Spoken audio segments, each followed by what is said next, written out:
नमस्कार, the mass academy के online classes में आप सभी का स्वागत है। कैसे हैं आप सब लोग? आशा करता हूं आप सभी घरों में सुरक्षित एवं सकुशल होंगे तथा द मास एकेडमी के ऑनलाइन क्लासेस का लाभ उठा रहे होंगे। चलिए शुरू करते हैं। तो आज का हमारा लेक्चर है सेल डिवीजन। इससे पहले के लेक्चर में आप सेल के प्रकार, डीएनए, आरएनए तथा इनके कार्यों के बारे में भली भांति परिचित हो चुके हैं। आगे आने वाले सभी टॉपिक इसी क्रम में आपके सामने प्रोवाइड किए जाएंगे, जिससे आप लाभान्वित हो सकते हैं। आज के टॉपिक में हम cell division, cell cycle, cell के प्रकारों के बारे में तथा सेल डिवीजन से होने वाले लाभ के बारे में जानेंगे। सेल डिवीजन एक उबाऊ या बोरिंग टॉपिक प्रतीत होता है, किंतु प्रतियोगी परीक्षाओं के दृष्टिकोण से यह एक अति महत्वपूर्ण टॉपिक है। इससे कई सारे क्वेश्चन कई एग्जाम में पूछे जा चुके हैं, अतः यहाँ पर इसे बेहद सरल और रुचिपूर्ण ढंग से प्रस्तुत किया जा रहा है, जिससे आपके सभी सवालों और संशय का निदान हो सके। तो आइए शुरू करते हैं। सबसे पहले ये जानते हैं कि सेल विभाजन क्या होता है। तो जैसा कि इसके नाम से ही प्रतीत होता है, डिवीजन या विभाजन का अर्थ होता है दो भागों में बंट जाना या कई भागों में बंट जाना। जैसा कि हम पहले के लेक्चर्स में ये जान चुके हैं कि रुडोल्फ विर्चो ने बताया है कि नई सेल का उत्पादन संभव नहीं होता है, अर्थात जो भी सेल आती है नई, वो पहले से उपस्थित सेल द्वारा विभाजित होने के कारण आती है। अर्थात यहाँ एकमात्र कोशिका से या एक मदर सेल से दो डॉटर सेल या पुत्री सेल का निर्माण होना ही सेल डिवीजन या कोशिका विभाजन कहलाता है। अब यहाँ कई बार दिमाग में ये क्वेश्चन आता है कि यहाँ दो शब्द मात्र अथवा मदर, पुत्री अथवा डॉटर शब्द का यूज क्यों किया गया है।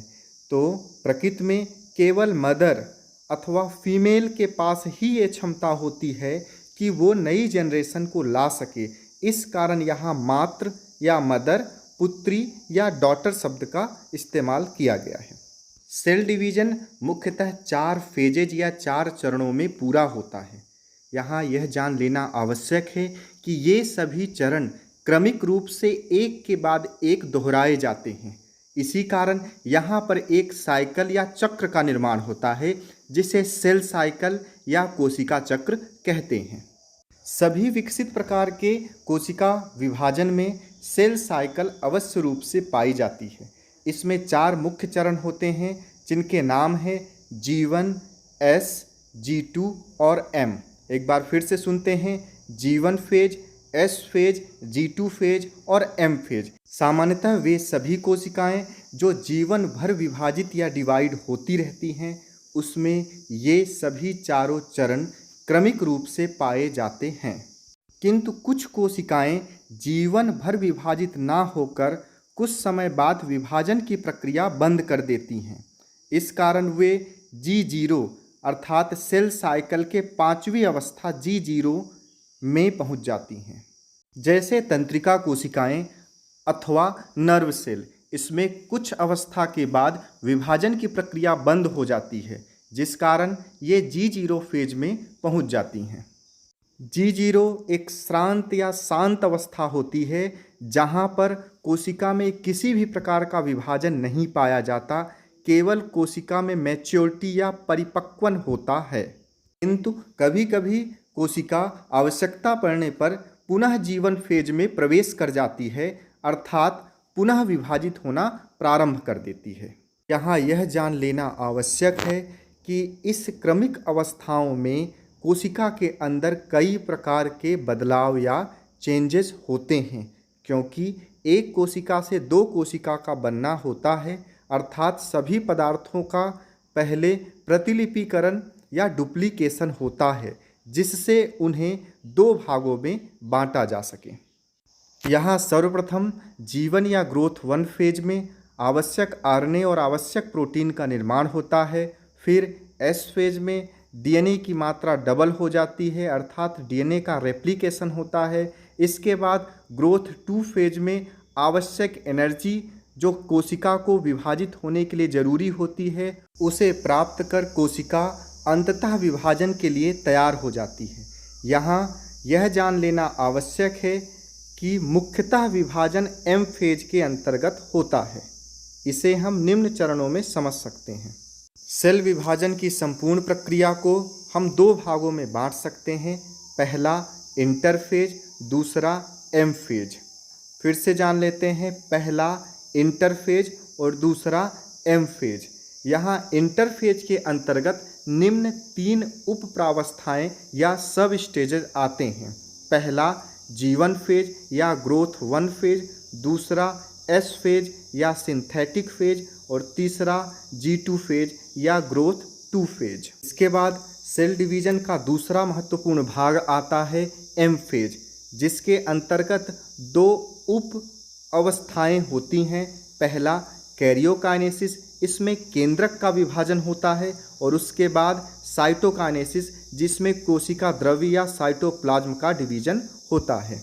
यहाँ केंद्रक विभाजन की प्रक्रिया या कैरियोकाइनेसिस को 4 उप प्रावस्थाओं या सब स्टेजेज में पुनः बांटा गया है, जिनके नाम हैं, पहला प्रोफेज या पूर्वावस्था, दूसरा मेटाफेज या मध्यावस्था, तीसरा एनाफेज या पश्चावस्था और चौथा है टीलोफेज या अंत्यावस्था। इसी क्रम में साइटोकाइनेसिस या कोशिका द्रव्य के विभाजन की प्रक्रिया भी 2 प्रकार से संपन्न होती है, जैसे फरो फॉर्मेशन, जो कि एनिमल सेल या जंतु कोशिका में होती है, और दूसरा सेल प्लेट फॉर्मेशन मेथड, जो प्लांट सेल या वनस्पति कोशिका में होती है। अब बात करते हैं कोशिका विभाजन के प्रकारों के बारे में। तो सेल डिवीजन के मुख्यतः 3 प्रकार होते हैं। पहला अमाइटोसिस, दूसरा माइटोसिस और तीसरा मियोसिस। हिंदी में असूत्री विभाजन, समसूत्री विभाजन और अर्धसूत्री विभाजन। इसी क्रम में आइए जानते हैं असूत्री विभाजन या अमाइटोसिस डिवीजन के बारे में। तो यह एक अविकसित प्रकार का विभाजन होता है, जो कम विकसित या अविकसित जीवों की कोशिकाओं में पाया जाता है। सामान्यतः विभाजन की प्रक्रिया में सबसे पहले केंद्रक का विभाजन होता है और उसके बाद साइटोप्लाज्म या कोशिका द्रव का विभाजन होता है, किंतु यहाँ अमाइटोसिस की प्रक्रिया में केंद्रक का विभाजन और कोशिका द्रव का विभाजन दोनों साथ में हो जाता है। इसी कारण इसे अविकसित प्रकार का सेल डिवीजन या विभाजन भी कहा जाता है। जैसे बैक्टीरिया, अमीबा, साइनोबैक्टीरिया आदि छोटे जीवों या सूक्ष्म जीवों में इस प्रकार का विभाजन पाया जाता है। यहाँ हम फिगर के माध्यम से देख सकते हैं कि न्यूक्लियस और साइटोप्लाज्म साथ में एक साथ डिवाइड हो रहा है और 2 डॉटर सेल्स का निर्माण हो जाता है। यह एक अविकसित प्रकार का विभाजन है। इसी कारण यहाँ सेल साइकिल की सभी प्रावस्थाएं या स्टेजेज लागू नहीं होते हैं। सेल साइकिल के सभी स्टेजेज केवल विकसित प्रकार के विभाजन अर्थात समसूत्री और अर्धसूत्री विभाजन में ही पूर्ण रूप से लागू होते हैं। अब बात करते हैं कोशिका विभाजन के दूसरे प्रकार अर्थात समसूत्री विभाजन या माइटोसिस डिवीजन की। तो यहाँ यह जान लेना आवश्यक है कि यह विभाजन केवल कायिक कोशिका या सोमैटिक कोशिकाओं में पाया जाता है। अब यहाँ एक क्वेश्चन और रेज होता है कि सोमैटिक कोशिका या कायिक कोशिका किस प्रकार की कोशिकाएं होती हैं। तो यहाँ जान लेना आवश्यक है कि विभाजन के आधार पर अथवा रिप्रोडक्शन के आधार पर कोशिकाएं मुख्यतः 2 प्रकार की होती हैं। पहला, जिनके कारण ग्रोथ या डेवलपमेंट होता है उसे कायिक कोशिका या सोमैटिक कोशिका कहते हैं, और दूसरी वे कोशिकाएं जिनके द्वारा रिप्रोडक्शन या जनन का कार्य संपन्न होता है उसे जर्म सेल या जर्मिनल सेल भी कहा जाता है। इस विभाजन की सबसे महत्वपूर्ण बात यह है कि इसमें विभाजन के पश्चात पुत्री कोशिकाओं में गुणसूत्रों या क्रोमोसोम्स की संख्या मात्र कोशिका या पेरेंट कोशिका के ठीक समान होती है। इसी कारण इसे समसूत्री, सम मतलब एक बराबर, सूत्री मतलब गुणसूत्र, समसूत्री विभाजन या माइटोसिस डिवीजन भी कहा जाता है। जैसे मनुष्य की एक कोशिका में 46 क्रोमोसोम्स होते हैं और यदि इसमें अब माइटोसिस या समसूत्री विभाजन होता है तो बनने वाली दोनों कोशिकाओं में 46 गुणसूत्र ही प्राप्त होंगे। पहली बार स्ट्रॉसबर्गर ने माइटोसिस की खोज की, जबकि वाल्डेयर फ्लेमिंग ने जंतु कोशिका में खोजा और माइटोसिस नाम दिया। जैसा कि हम पढ़ चुके हैं, इसके 2 स्टेजेज या अवस्थाएं होती हैं, पहला इंटरफेज और दूसरा एम फेज। अब बात करते हैं पहले फेज अर्थात इंटरफेज की। यह एक विश्राम की अवस्था है, अर्थात इस अवस्था में कोशिका अगले विभाजन के लिए तैयारी करती है और ये तैयारी कई प्रकार के रासायनिक क्रियाओं द्वारा अपने आप को तैयार करने से होती है। अर्थात एक बार डिवीजन होने के बाद से लेकर अगले डिवीजन होने के पहले तक के बीच की अवस्था इंटरफेज या विश्राम अवस्था कहलाती है। यह अवस्था एम फेज से लंबी होती है और मनुष्य में इसकी अवधि लगभग 25 से 30 घंटे की होती है। अब जैसा कि हम जानते हैं कि इसमें 3 सब स्टेजेज पाई जाती हैं। पहला जीवन फेज, और इस फेज में आरएनए तथा आवश्यक प्रोटीन का निर्माण होता है। दूसरा एस फेज, जिसे सिंथेटिक फेज कहते हैं, और इसमें डीएनए की मात्रा दोगुनी हो जाती है, अर्थात डीएनए का डुप्लीकेशन या रेप्लिकेशन या द्विगुणन होता है। इसकी तीसरी अवस्था होती है G2 फेज, जिसमें सेल अपनी ऊर्जा में वृद्धि करती है और अल्टीमेटली सेल के विभाजन को तैयार हो जाती है। अब बात करते हैं कोशिका विभाजन के दूसरे महत्वपूर्ण फेज एम फेज या माइटोटिक फेज। इसे हिंदी में विभाजक अवस्था भी कहते हैं। वास्तविक रूप से सेल विभाजन का कार्य एम फेज में ही संपादित होता है। जैसा कि आप देख चुके हैं, इंटरफेज में केवल सेल विभाजन की तैयारी मात्र करती है। वास्तविक रूप से विभाजन का कार्य एम फेज में संपादित होता है। एम फेज को भी आगे चलकर 2 अवस्थाओं में बांटा गया है। पहला कैरियोकाइनेसिस, जिसमें केंद्रक का विभाजन होता है, और दूसरा साइटोकाइनेसिस, जिसमें कोशिका द्रव का विभाजन होता है। अब बात करते हैं एम फेज के पहली अवस्था अर्थात कैरियोकाइनेसिस या केंद्रक विभाजन की। यहाँ कैरियोकाइनेसिस शब्द 2 शब्दों से मिलकर बना है, कैरियन और दूसरा काइनेसिस। अब कैरियन का अर्थ हम जानते हैं कि इसका अर्थ केंद्रक होता है या न्यूक्लियस होता है, जबकि काइनेसिस का अर्थ होता है मूवमेंट या गति। अर्थात कैरियोकाइनेसिस के अवस्था में केंद्रक में मूवमेंट या गति होती है या केंद्रक 2 भागों में विभाजित हो जाते हैं। जैसा कि हम जानते हैं कि कैरियोकाइनेसिस अवस्था भी 4 उप प्रावस्थाओं या सब स्टेजेस में बटी होती है। पहला प्रोफेज, मेटाफेज, एनाफेज और टीलोफेज।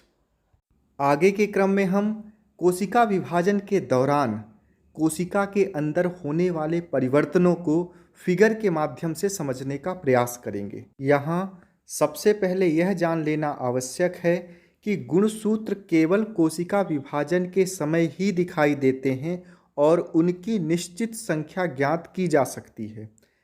इस अवस्था से पहले या इंटरफेज में ये धागे जैसी संरचना, जिसे क्रोमैटिन के धागे कहते हैं, के रूप में पाए जाते हैं। यहाँ एक और महत्वपूर्ण बात यह है कि कोशिका विभाजन के दौरान जिन भागों या जिन कोशिकांगों की आवश्यकता होती है, केवल वही भाग अपीयर होते हैं या दिखाई देते हैं। अन्य सभी भाग या कोशिकांग धीरे धीरे विलुप्त हो जाते हैं तथा कोशिका विभाजन के उपरांत जब 2 नई कोशिकाएं प्राप्त हो जाती हैं तो वह कोशिकांग या भाग पुनः उन दोनों भागों में दिखाई देने लगते हैं। इसी क्रम में हम पुनः बात करते हैं पहले फेज अर्थात रेस्टिंग फेज या इंटरफेज की। इस अवस्था में गुणसूत्र का निर्माण नहीं हुआ रहता है। वो सभी एक धागे जैसी संरचना, जो क्रोमैटिन के धागे कहलाते हैं, के रूप में केंद्रक के अंदर केंद्रक द्रव में बिखरे होते हैं। आगे चलकर जब एम फेज शुरू होता है और उसकी 4 अवस्थाओं में से पहली अवस्था प्रोफेज, जिस अवस्था में यही धागे जैसी संरचनाएं छोटे तथा मोटे होकर गुणसूत्रों की रचना करते हैं।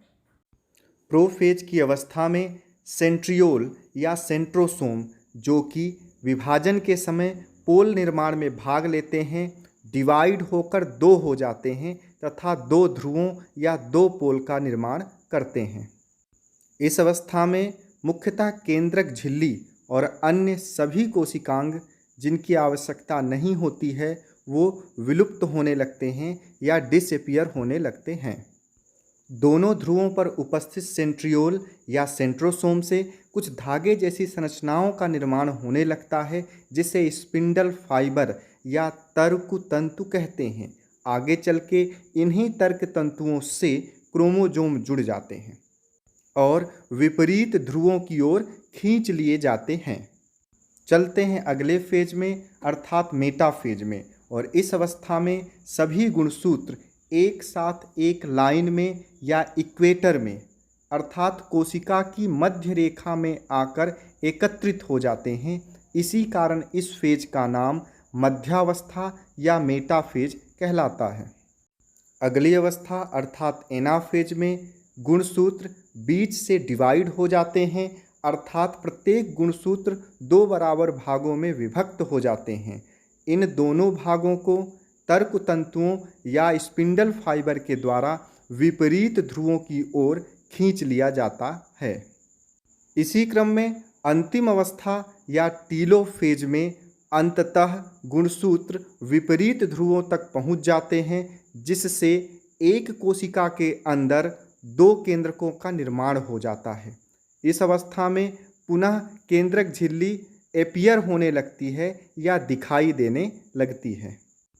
आइए इस प्रक्रिया को पुनः एक बार देखते हैं। तो सबसे पहले प्रोफेज अवस्था में गुणसूत्र का निर्माण होता है, अर्थात क्रोमैटिन के धागे छोटे व मोटे होकर क्रोमोसोम्स या गुणसूत्र बनाते हैं। केंद्रिका और केंद्रक झिल्ली विलुप्त होने लगती है। सेंट्रियोल या सेंट्रोसोम विपरीत ध्रुवों की ओर चले जाते हैं तथा स्पिंडल फाइबर बनने लगते हैं। अगली अवस्था अर्थात मेटाफेज में सभी गुणसूत्र मध्य रेखा या इक्वेटोरियल में आकर इकट्ठा हो जाते हैं। यहाँ ध्यान देने वाली बात यह है कि इस अवस्था में गुणसूत्रों के आकार का अध्ययन सर्वाधिक अच्छे से किया जा सकता है या सर्वाधिक सरलता से किया जा सकता है, क्योंकि मध्यावस्था में ही गुणसूत्र सर्वाधिक स्पष्ट दिखाई देते हैं। अगली अवस्था अर्थात एनाफेज में सेंट्रोमियर या गुणसूत्र के मध्य स्थान से गुणसूत्र अलग हो जाते हैं। इनमें से प्रत्येक स्थान को क्रोमैटिड कहा जाता है और इस अवस्था में गुणसूत्र विभिन्न प्रकार की आकृति जैसे वी आकृति, जैसे जे आकृति, जैसे आई आकृति, जैसे एल आकृति आदि भिन्न भिन्न आकृति में दिखाई देते हैं।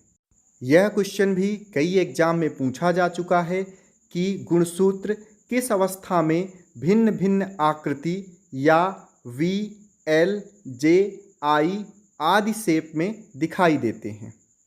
तो यह अवस्था है एनाफेज। एनाफेज में ही दोनों क्रोमैटिड विपरीत ध्रुवों की ओर जाने लगते हैं और अंतिम अवस्था अर्थात टीलोफेज में 2 केंद्रकों का निर्माण हो जाता है, अर्थात एक कोशिका के अंदर 2 केंद्रक बन जाते हैं और इस दौरान केंद्रक कला और केंद्रिका अर्थात न्यूक्लियोलस और न्यूक्लियर मेम्ब्रेन पुनः अपीयर या दिखाई देने लगते हैं। कैरियोकाइनेसिस या केंद्रक विभाजन के पश्चात अब एक सेल में 2 केंद्रक बन जाते हैं, जिसके बाद साइटोप्लाज्म का भी विभाजन होना आवश्यक होता है, जिससे 2 कोशिकाओं का निर्माण हो सके। इसके लिए एम फेज की दूसरी अवस्था साइटोकाइनेसिस या कोशिका द्रव्य का विभाजन होता है। यहाँ साइटोकाइनेसिस अर्थात साइटो का मतलब होता है सेल और काइनेसिस का मतलब है मूवमेंट, जिसमें कोशिका द्रव्य के विभाजन के उपरांत अल्टीमेटली कोशिका 2 कोशिकाओं में डिवाइड हो जाती है। कोशिका द्रव्य का विभाजन मुख्यतः 2 प्रकार से होता है। प्लांट सेल में अलग तरीके से और एनिमल सेल में अलग तरीके से। तो यहाँ हम सबसे पहले प्लांट सेल में देखते हैं कि कोशिका विभाजन कैसे होता है। तो प्लांट सेल में जैसा कि हम जानते हैं सबसे बाहर की ओर सेल वॉल या कोशिका भित्ति पाई जाती है, जो रिजिड या टफ या कड़ा आवरण होता है और इसमें लचीलेपन का गुण नहीं पाया जाता। इसी कारण यह बीच से मुड़कर कोशिका को दो भागों में विभक्त नहीं कर सकती है। इसके लिए प्लांट सेल में या पादप कोशिका में एक कोशिका में जब दो केंद्रक बन जाते हैं तो कोशिका के ठीक मध्य से गोल्गी ऑपरेटस आकर इकट्ठा होने लगते हैं और धीरे धीरे यहाँ पर एक सेल वॉल का निर्माण हो जाता है, जिससे अल्टीमेटली एक कोशिका से दो कोशिकाएं विभाजित हो जाती हैं। जैसा कि इस फिगर में हम देख सकते हैं कि धीरे धीरे गोल्गी बॉडी या अन्य कोशिकी कंकाल के द्वारा कोशिका भित्ति का निर्माण हो जाता है, जिससे कोशिका दो भागों में विभाजित हो जाती है। जैसा कि आपने देखा कि इस विधि में सबसे पहले कोशिका के अंदर एक प्लेट जैसी संरचना का निर्माण होने लगता है और अंत में कोशिका दो भागों में विभाजित हो जाती है। इसीलिए यह विधि सेल प्लेट फॉर्मेशन मेथड या कोशिका पट्ट निर्माण विधि कहलाती है। जबकि हम जानते हैं कि एनिमल सेल में सबसे बाहर की ओर एक लचीली या इलास्टिक सेल मेम्ब्रेन या कोशिका झिल्ली पाई जाती है, जो सभी स्थानों से मुड़ सकती है। इसी कारण यहाँ पर मध्य अवस्था में या बीच में आकर सभी माइक्रोफिलामेंट या कोशिकीय कंकाल इकट्ठा हो जाते हैं और एक रिंग जैसी संरचना का निर्माण करते हैं। ये रिंग धीरे धीरे कॉन्ट्रैक्ट होकर या सिकुड़ कर एक गहरे खांच या फरो जैसी संरचना का निर्माण करती है। यह संरचना धीरे धीरे गहरी होती जाती है और अंत में एक कोशिका दो कोशिका में विभाजित हो जाती है। इस प्रक्रिया में एक फरो या खांच का निर्माण होता है। इसी कारण इसे फरो फॉर्मेशन मेथड या खांच निर्माण विधि कहते हैं, जो कि केवल जंतु कोशिका में पाई जाती है। इसी क्रम में आगे बढ़ते हुए अब हम जानते हैं सिग्निफिकेंस ऑफ माइटोसिस डिवीजन अर्थात समसूत्री विभाजन के महत्व को। जैसा कि हम जानते हैं कि समसूत्री विभाजन केवल कायिक कोशिकाओं में पाई जाती है और कायिक कोशिकाएं मुख्यतः ग्रोथ या डेवलपमेंट के लिए उत्तरदायी होती हैं। तो इस विभाजन का सबसे महत्वपूर्ण योगदान ग्रोथ के लिए होता है। ये नई सेल बनाने में सहायक हैं, जिसमें गुणसूत्रों की संख्या समान होती है। इस प्रकार ये कोशिकाओं की संख्या में वृद्धि करती हैं, जिससे एक छोटा सा एम्ब्रियो आगे चलकर एक बड़े जीव शरीर में परिवर्तित हो जाता है। इसी प्रकार ये कई प्रकार की सेल के रिप्लेसमेंट में सहायक होती हैं। ये मृत हुई सेल के स्थान पर नई सेल बनाकर उसका रिप्लेसमेंट करती हैं, जैसे आरबीसी, जैसे स्किन सेल आदि। इसी प्रकार समसूत्री विभाजन द्वारा नई कोशिका प्राप्त होती हैं, जो क्षतिग्रस्त भागों की मरम्मत तथा घावों को भरने के लिए नई कोशिका प्रदान करती हैं। इस विभाजन के द्वारा पुनर्जनन या रीजनरेशन के लिए भी नई कोशिकाएं प्राप्त होती है, जिससे संपूर्ण अंग का निर्माण संभव होता है। रीजनरेशन या पुनर्जनन एक ऐसी प्रक्रिया होती है जिसमें दुर्घटना के कारण या अन्य किसी कारण से नष्ट हुए अंग का या क्षतिग्रस्त हुए अंग का पूर्ण निर्माण संभव होता है। अर्थात इस प्रक्रिया से प्राप्त अंग ठीक वैसा ही होता है जैसा वह दुर्घटना से पूर्व में होता है। जैसे यदि किसी छिपकली की पूंछ कट जाती है तो वह पुनः अपने मूल स्वरूप में वापस बन जाती है या लौट आती है, जबकि यदि किसी मनुष्य का हाथ कट जाए तो वह अपने मूल स्वरूप को प्राप्त नहीं हो सकता है। इसी क्रम में आगे बढ़ते हैं और देखते हैं तो माइटोसिस डिवीजन के द्वारा कुछ अविकसित जीवों जैसे अमीबा, जैसे बैक्टीरिया आदि में असेक्सुअल रिप्रोडक्शन या अलैंगिक जनन भी होता है।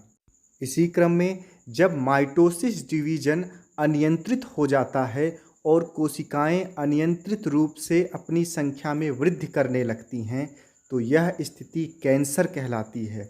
यह कई एग्जाम में पूछा जा चुका है कि कैंसर सेल्स का उत्पादन किस प्रकार के विभाजन या डिवीजन द्वारा होता है। तो इस प्रकार का विभाजन माइटोसिस या समसूत्री विभाजन होता है। इस प्रकार माइटोसिस डिवीजन एक अति महत्वपूर्ण विभाजन या डिवीजन है जिसके द्वारा प्राप्त कोशिकाओं में गुणसूत्रों की संख्या समान होती है, किंतु कोशिकाओं की संख्या में वृद्धि इसी विभाजन के द्वारा संभव होती है। चलिए अब बात करते हैं विभाजन के तीसरे और मोस्ट इम्पॉर्टेंट प्रकार अर्थात मियोसिस डिवीजन। इसे हिंदी में अर्धसूत्री विभाजन भी कहते हैं। इसे अर्धसूत्री विभाजन कहने का मुख्य कारण यह है कि इसमें गुणसूत्रों की संख्या पेरेंट सेल या मातृ कोशिका की आधी रह जाती है। यह विभाजन केवल जर्म सेल या जनन कोशिकाओं में पाया जाता है और इससे केवल जनन संबंधी या रिप्रोडक्शन संबंधित सेल्स का ही निर्माण होता है। जैसे मनुष्य में मियोसिस डिवीजन के द्वारा या अर्धसूत्री विभाजन के द्वारा मेल में स्पर्म का तथा फीमेल में ओवम सेल्स का निर्माण होता है और इस विभाजन से प्राप्त कोशिकाओं में गुणसूत्रों की संख्या नॉर्मल कोशिकाओं में पाई जाने वाली गुणसूत्रों की संख्या अर्थात 46 से आधी अर्थात 23 रह जाती है। ये क्वेश्चन कई एग्जाम में पूछा जा चुका है कि मनुष्य के अंदर ऐसी कौन सी सेल होती हैं जिसमें गुणसूत्रों की संख्या केवल 23 होती है या 23 होती है। तो यहाँ यह ध्यान देना आवश्यक है कि हमारी जो सामान्य कोशिकाएं होती हैं उसमें गुणसूत्रों की संख्या 46 या 23 पेयर्स होते हैं, जबकि स्पर्म या ओवम या जनन कोशिकाओं में गुणसूत्रों की संख्या केवल 23 होते हैं। आगे बढ़ते हैं और मियोसिस डिवीजन या अर्धसूत्री विभाजन के चरणों या फेजेस की बात करते हैं। तो मियोसिस डिवीजन के मुख्यतः 2 फेज होते हैं, अर्थात अर्धसूत्री विभाजन 2 चरणों में पूरा होता है। मियोसिस फर्स्ट यानी कि अर्धसूत्री विभाजन 1 और दूसरा मियोसिस सेकंड अर्थात अर्धसूत्री विभाजन सेकंड। इससे पहले हमने देखा कि समसूत्री विभाजन या माइटोसिस डिवीजन में केवल एक चरण होता है माइटोसिस, और कंप्लीट प्रक्रिया पूरी होने के बाद एक कोशिका से 2 डॉटर सेल्स का या पुत्री कोशिकाओं का निर्माण होता है जिसमें गुणसूत्रों की संख्या समान होती है। जबकि मियोसिस डिवीजन या अर्धसूत्री विभाजन में 2 प्रक्रियाएं शामिल होती हैं, मियोसिस फर्स्ट और मियोसिस सेकंड, और संपूर्ण प्रक्रिया के पूर्ण होने पर एक मदर सेल से 4 डॉटर सेल्स का निर्माण होता है। अर्धसूत्री विभाजन की खोज पहली बार ऑस्कर हर्टविग द्वारा, जबकि फार्मर और मूरे द्वारा 1905 में यह नाम अर्थात अर्धसूत्री विभाजन या मियोसिस डिवीजन दिया गया। आगे बढ़ते हैं और मियोसिस के फेजेज के बारे में जानते हैं। तो पहला फेज है मियोसिस फर्स्ट। इसे रिडक्शन डिवीजन भी कहते हैं क्योंकि इसी फेज के अंतर्गत गुणसूत्रों की संख्या या क्रोमोसोम्स की संख्या पेरेंट सेल से आधी हो जाती है। गुणसूत्रों की संख्या पहले से कम हो जाने के कारण इसे अपचायक विभाजन भी कहते हैं। यह क्वेश्चन भी एग्जाम में पूछा जा चुका है कि मियोसिस डिवीजन के कौन से फेज में अर्थात मियोसिस फर्स्ट में कि मियोसिस सेकंड में गुणसूत्रों की संख्या आधी होती है। तो हमें इस बात का ध्यान रखना है कि मियोसिस फर्स्ट में गुणसूत्रों की संख्या आधी होती है। यहाँ आपको फेजेज के नाम से या प्रोसेस के नाम से किसी भी प्रकार से कंफ्यूज नहीं होना है। बस एक बात का ध्यान रखना है, यह केवल कठिन प्रतीत होती है क्योंकि हमें इसका बेसिक कॉन्सेप्ट क्लियर नहीं होता है। अगर आप इसे ध्यान से सुनेंगे और समझने का प्रयास करेंगे तो आपके बेसिक कॉन्सेप्ट क्लियर हो जाएंगे, जिससे यह आपको सरल लगने लगेगा। चलिए आगे बढ़ते हैं और हम देखते हैं कि यहाँ पर भी मियोसिस फर्स्ट के अंतर्गत भी निम्न चरण होते हैं, जैसे इंटरफेज और दूसरा एम फेज। अब एम फेज के अंतर्गत कैरियोकाइनेसिस और साइटोकाइनेसिस। बस यहाँ इस बात का ध्यान रखना है कि मियोसिस फर्स्ट के अंतर्गत सभी प्रोसेस के आगे फर्स्ट लगा रहेगा, जबकि मियोसिस सेकंड के अंतर्गत सभी प्रोसेस के नाम के आगे सेकंड लगा रहेगा, जबकि ज़्यादातर प्रोसेस के नाम सेम होते हैं।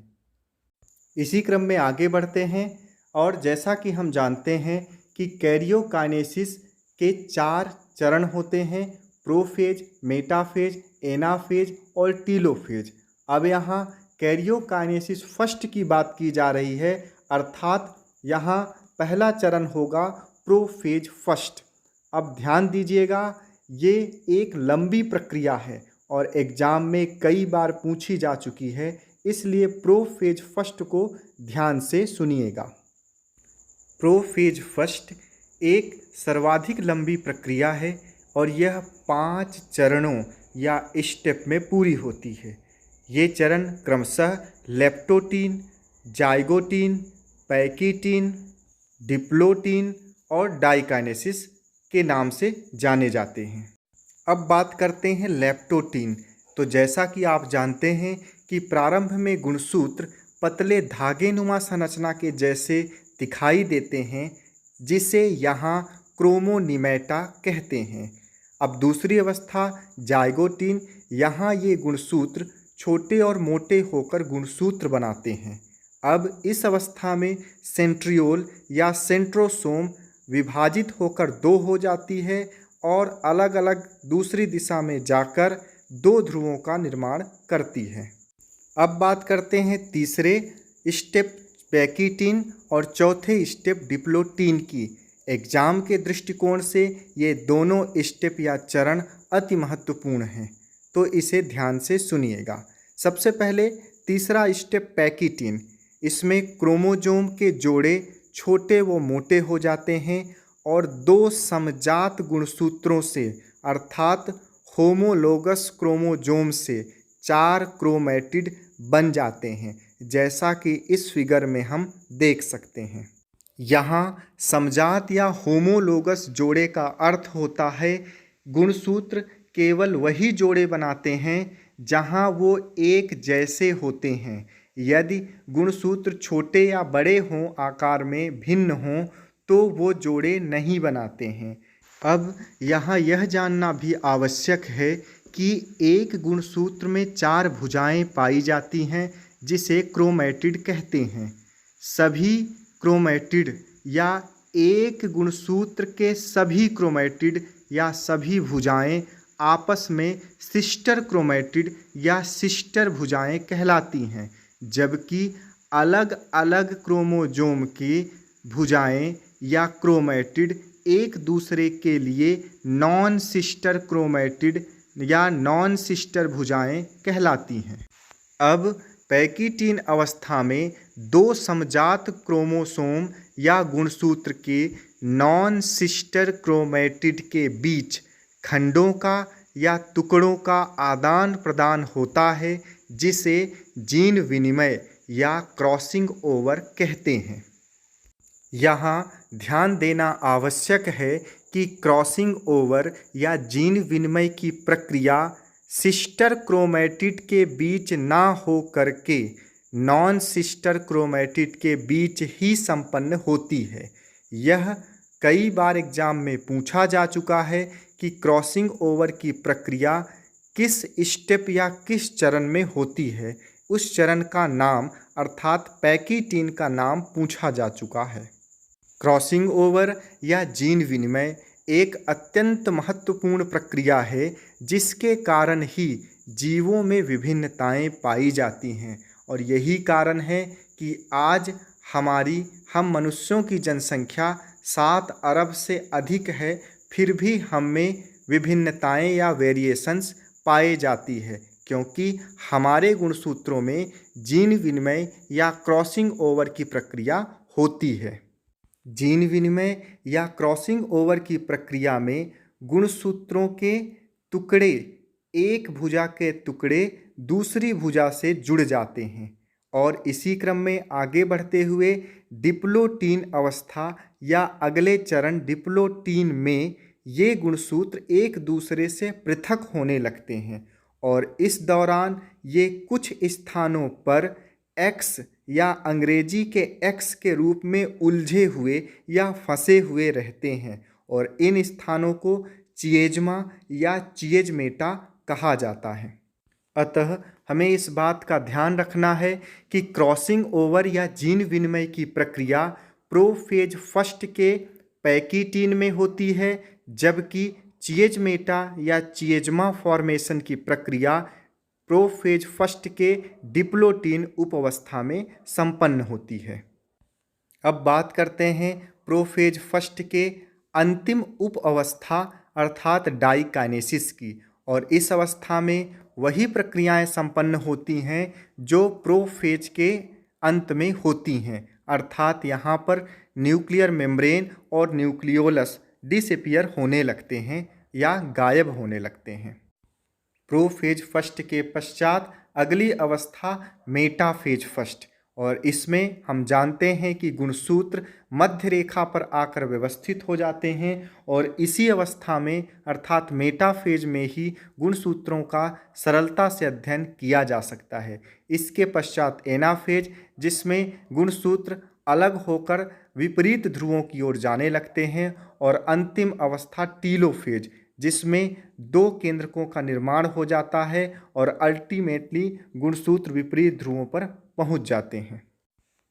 केंद्रक निर्माण के पश्चात साइटोप्लाज्म या कोशिका द्रव का भी विभाजन हो जाता है। फलस्वरूप एक सेल से 2 डॉटर सेल्स का निर्माण हो जाता है, जिसमें गुणसूत्रों की संख्या पेरेंट कोशिका की ठीक आधी होती है। यहाँ तक संपूर्ण मियोसिस डिवीजन का आधा पार्ट अर्थात मियोसिस फर्स्ट कंप्लीट होता है। इसके बाद इंटरफेज की अवस्था या तो नहीं होती है या तो संक्षिप्त अवस्था में होती है और इसका दूसरा चरण अर्थात मियोसिस सेकंड प्रारंभ हो जाता है। किंतु उससे पहले आइए हम इसे पुनः फिगर के माध्यम से समझने का प्रयास करते हैं। तो सबसे पहले इंटरफेज अर्थात कोशिका विभाजन होने से पहले कोशिका विभाजन की तैयारी करती है। इसमें आपको सेंट्रोसोम दिखाई दे रहा है जो डिवाइड होकर आगे चलकर 2 ध्रुवों का निर्माण करता है। इसके पश्चात प्रोफेज फर्स्ट, जिसमें गुणसूत्र के समजात जोड़े बनते हैं और उसके बीच क्रॉसिंग ओवर और चिएज्मा या चिएज्मेटा फॉर्मेशन की प्रक्रिया होती है। ठीक इसके बाद मेटाफेज फर्स्ट, जिसमें सभी गुणसूत्र के जोड़े मध्य रेखा पर व्यवस्थित हो जाते हैं। इसके बाद एनाफेज फर्स्ट, जिसमें गुणसूत्र विपरीत ध्रुवों की ओर जाने लगते हैं, और इसके बाद टीलोफेज फर्स्ट, जिसमें वो विपरीत ध्रुवों पर पहुंच जाते हैं और 2 केंद्रकों का निर्माण हो जाता है। और जब केंद्रक का निर्माण हो जाता है तो बाद में साइटोप्लाज्म का विभाजन होता है साइटोकाइनेसिस फर्स्ट के द्वारा, और अल्टीमेटली एक सेल से 2 सेल्स बन जाती है, जिसमें गुणसूत्रों की संख्या आधी होती है। इसी क्रम में आगे बढ़ते हुए मियोसिस फर्स्ट से प्राप्त दोनों कोशिकाओं में इंटरफेज की अवस्था या तो संक्षिप्त होती है या नहीं होती है, और उपरोक्त दोनों कोशिकाओं में एक साथ मियोसिस सेकंड प्रारंभ हो जाता है। मियोसिस सेकंड में पुनः सभी प्रक्रियाएं दोहराई जाती हैं, किंतु यहाँ ध्यान देना आवश्यक है कि मियोसिस फर्स्ट में गुणसूत्रों की संख्या आधी होती है, जबकि मियोसिस सेकंड में गुणसूत्रों की संख्या वही बनी रहती है जो मियोसिस सेकंड पूर्ण होने के बाद प्राप्त होती है। जैसे यदि मनुष्य की बात की जाए तो मनुष्य में गुणसूत्रों की संख्या मियोसिस फर्स्ट में 46 से आधी होकर 23 रह जाती है और मियोसिस सेकेंड कंप्लीट होने के बाद यह 23 ही बनी रहती है, ना कि 11.5 होती है। इसी कारण मियोसिस सेकेंड ठीक समसूत्री विभाजन या माइटोसिस डिवीजन जैसा ही होता है। यह क्वेश्चन भी कई बार एग्जाम में पूछा जा चुका है कि मियोसिस फर्स्ट या मियोसिस सेकेंड कौन सा विभाजन माइटोसिस डिवीजन या समसूत्री विभाजन के ठीक समान या उसके जैसा ही होता है। इसमें भी निम्न चरण होते हैं, इंटरफेज और एम फेज।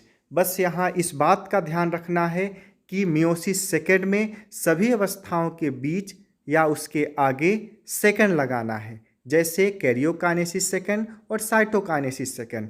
इसी प्रकार कैरियोकाइनेसिस के भाग prophase second, metaphase second, anaphase second और टीलोफेज सेकेंड।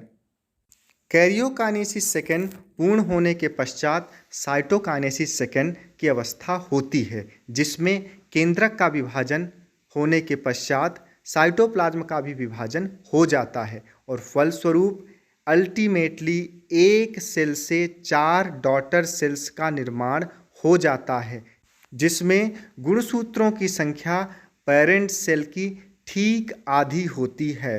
अर्थात बनने वाली चारों सेल में गुणसूत्रों की संख्या मदर सेल की ठीक आधी होती है। चलिए आगे के क्रम में अब बात करते हैं मियोसिस डिवीजन के महत्व की या सिग्निफिकेंस ऑफ मियोसिस डिवीजन। तो सबसे पहला इसका लाभ है कि इसमें गुणसूत्रों की संख्या आधी हो जाती है, जिससे पीढ़ी दर पीढ़ी क्रोमोसोम की गुणसूत्रों की संख्या स्थिर बनी रहती है। जैसा कि आप सभी जानते हैं कि आधे गुणसूत्र मेल से और आधे गुणसूत्र फीमेल से आते हैं। यदि ये संख्या आधी पहले से ही ना हो तो दोनों मिलकर डबल हो जाएंगे और आगे के क्रम में और डबल होते चले जाएंगे। इस प्रकार वह जीव पता नहीं कौन सा जीव बनकर रह जाएगा। आगे के क्रम में हम देखते हैं कि मियोसिस की प्रक्रिया में प्रोफेज फर्स्ट के पैकिटीन अवस्था में क्रॉसिंग ओवर या जीन विनिमय की प्रक्रिया होती है, जिसके द्वारा वेरिएशंस या जीवों में विभिन्नताएं उत्पन्न होती हैं। इसके अलावा मियोसिस डिवीजन के द्वारा ही गैमीट या युग्मकों का निर्माण होता है, जैसे मेल गैमीट और फीमेल गैमीट, नर युग्मक या मादा युग्मक। इस प्रकार हमने देखा कि उपरोक्त तीनों प्रकार के विभाजन जीवों को अपना अस्तित्व बनाए रखने के लिए अति आवश्यक होते हैं। यदि ये विभाजन ना होते तो जीवन की कल्पना नहीं की जा सकती थी। यह लेक्चर एक सरलतम रूप में आपको समझाने का प्रयास किया गया है। फिर भी यदि आपके मन में कोई सवाल या कोई डाउट या किसी भी विभाजन को लेकर कोई भी किसी भी प्रकार की क्वेरीज हो, तो आपके सभी सवालों एवं सभी क्वेरीज का समाधान किया जाएगा। बहुत बहुत धन्यवाद।